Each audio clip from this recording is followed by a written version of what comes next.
자, 오늘의 시사평론가 리얼 파트너스의 이승기 변호사 오셨습니다. 어서 오십시오. 예, 안녕하세요. 이승기 변호사께서는 건강관리 어떻게 하십니까? 감기라든지 뭐 이런 그 증세는 없으시죠? 제가 특별히 관리는 하지 않는데요. 원래 어릴 때부터 잔병 치레를 잘 하지 않았습니다.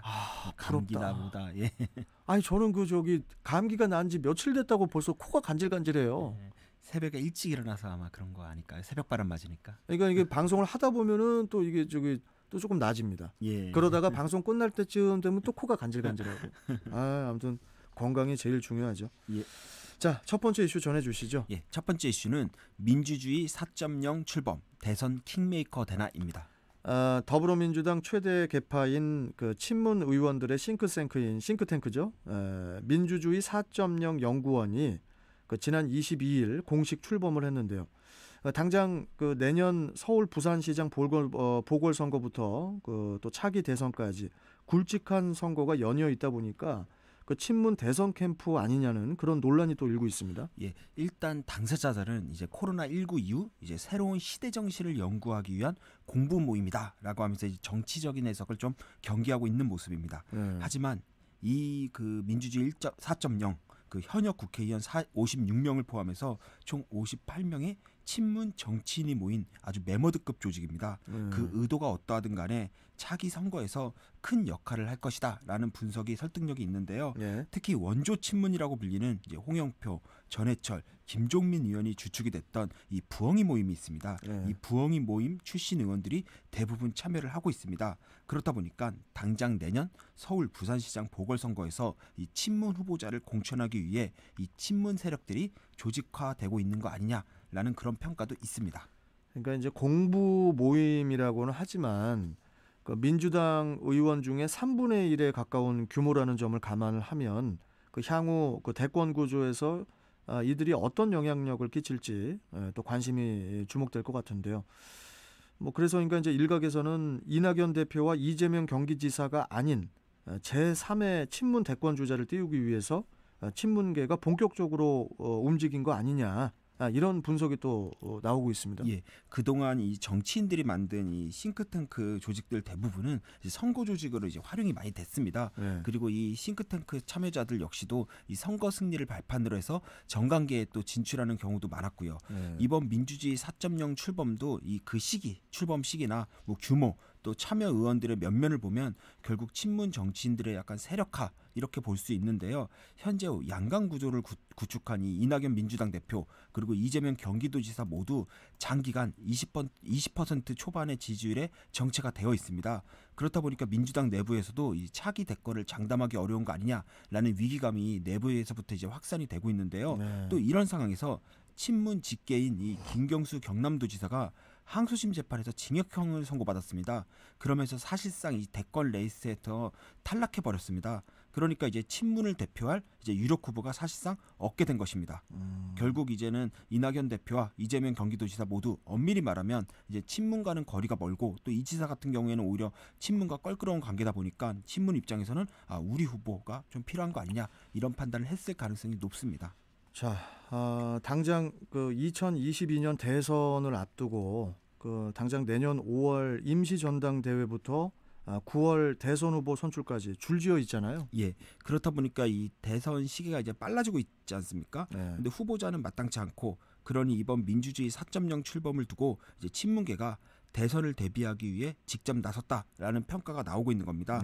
향후 당내 최대 지분을 가진 이 친문계 의원들이 대선 승리를 이유로 해서 제3의 후보를 공식적으로 내세우고 그러면서 이제 당내 캐스팅 보트 역할을 하게 되면 기존 양강 구조인 이 이낙연 대표와 이재명 지사와 함께 이제 대권 구조에 이제 지각 변동이 불가피해 보일 것으로 보입니다. 특히 이 문재인 대통령이 임기 말임에도 불구하고 레임덕은커녕 지지율 고공행진을 펼치고 있습니다. 그렇다 보니까 오히려 이 민주당이 대통령의 인기에 묻어가는 듯한 그런 모습까지 보이고 있는데요.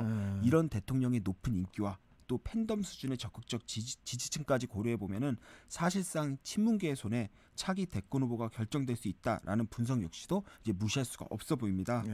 당장은 이제 민주주의 4.0도 당내 하합을 뭐 저해한다는 비판을 좀 의식해서 이 정책 활동에 좀 치중할 것으로 보입니다. 하지만 결국에는 이 정책 연대의 틀 안에서 특정 후보에게 힘을 실어주는 이제 모양새가 좀 이렇게 보일 것으로 보이는데요. 올 연말이면 결국 이제 서울시장 보궐선거 후보 공천이 좀 있습니다. 예, 그러니까 그때 어떤 역할을 하는지 좀 살펴보면은 이후 대선까지의 그 역할 역시도 자연스럽게 나오지 않을까 그렇게 보입니다. 이따가 또 그 더불어민주당 경기 광주시 갑 의원이죠. 소병훈 의원하고 이제 또 전화 인터뷰가 있는데 예. 그 민주당에 또 민평련이라고 또 있어요. 예. 예, 여기도 이제 그 상당히 민주당 내에서 최대 계파 중에 한 곳으로 알고 있는데 앞으로 어떻게 또 진행이 될지 민주당에서도 예. 지켜보도록 하죠. 자, 다음 이슈 전해주시죠. 예. 다음 이슈는 가덕도 신공항 특별법 국민의힘 내분 조짐입니다.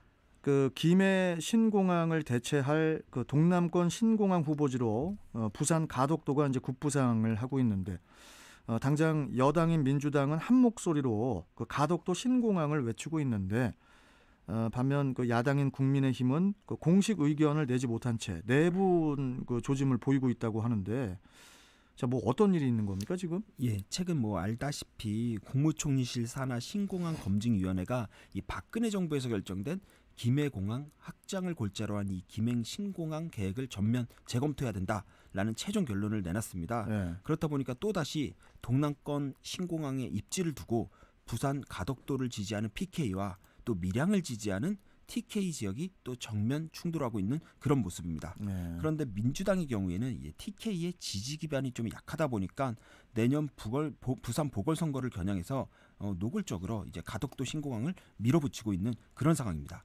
그런데 국민의힘의 경우에는 입장이 참 애매한 게 이 텃밭인 TK의 눈치도 좀 봐야 되고 또 이번 총선에서 큰 지지를 보내준 PK의 입장도 무시할 수가 없는 그런 양측에 낀 이제 샌드위치 같은 상황인데요.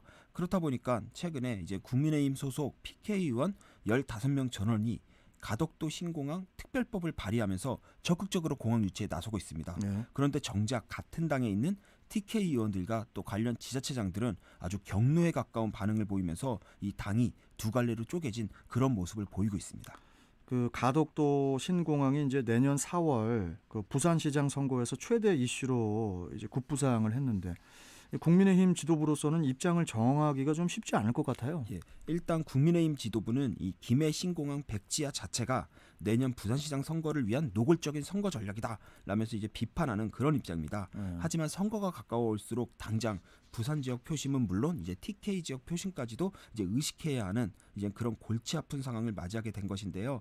일단 김종인 비대위원장은 정책의 일관성이 지켜지지 않아 유감이라면서도 신공항 대상지로서 가덕도 자체는 찬성한다 이런 입장을 냈습니다. 이는 당장 내년 재보선을 지휘해야 되는 상황에서 부산 지역 민심을 이제 의식한 것으로 보이는데요. 그에 반해 주호영 원내대표는 이제 대구가 지역구인데요.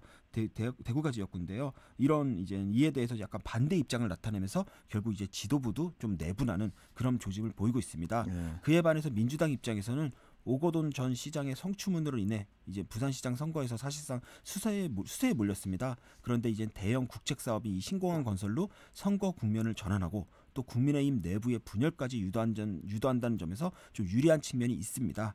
그런데 이제는 신공항을 둘러싼 국민의힘 내부의 균열, 선거는 이제 원팀으로 뛰어야 되는데 과연 선거를 앞두고 봉합은 될지 한번 좀 지켜봐야 될 것으로 보입니다.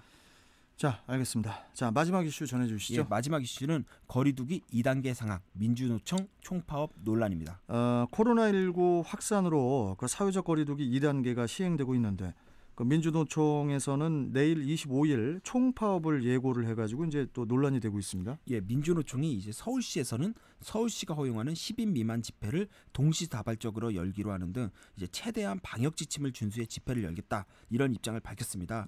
하지만 지난 14일 집회에서도 서울에서 100인 미만 집회를 예고하고 또 펜스를 설치해서 그 안에서 집회를 했습니다. 하지만 펜스 밖에 또 집회 참석자나 지지자가 모여들면서 사실상 100명을 넘은 좀 그런 이제 5개 집회가 됐습니다. 특히 이번 총파업은 이제 정부가 추진 중인 노조법 개정 저지가 핵심인데요. 이번 개정안은 그 실업자와 해고자의 노조 가입을 허용해서 이제 결사의 자유를 확대하는 그런 내용입니다. 하지만 파업 시에는 사업장 점거를 금지하는 이 경영계 요구를 반영을 했다는 점에서 노동계의 반발을 사고 있는 것입니다.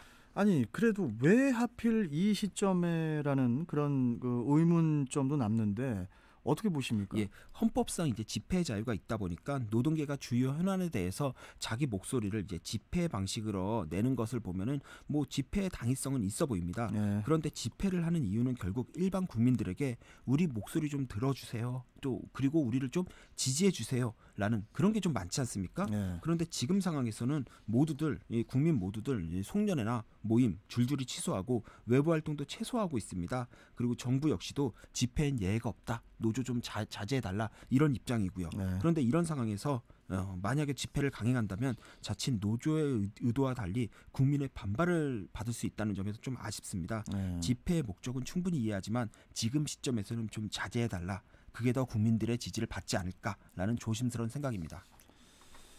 이런 분위기에서 좀 우리를 좀 더 봐주세요. 집중해 주세요. 이 의도가 가장 큰 것 같기도 하네요. 예, 예. 자, 오늘 말씀 여기까지 듣겠습니다. 고맙습니다. 예, 감사합니다. 자, 리얼 파트너스의 이승기 변호사와 함께했습니다.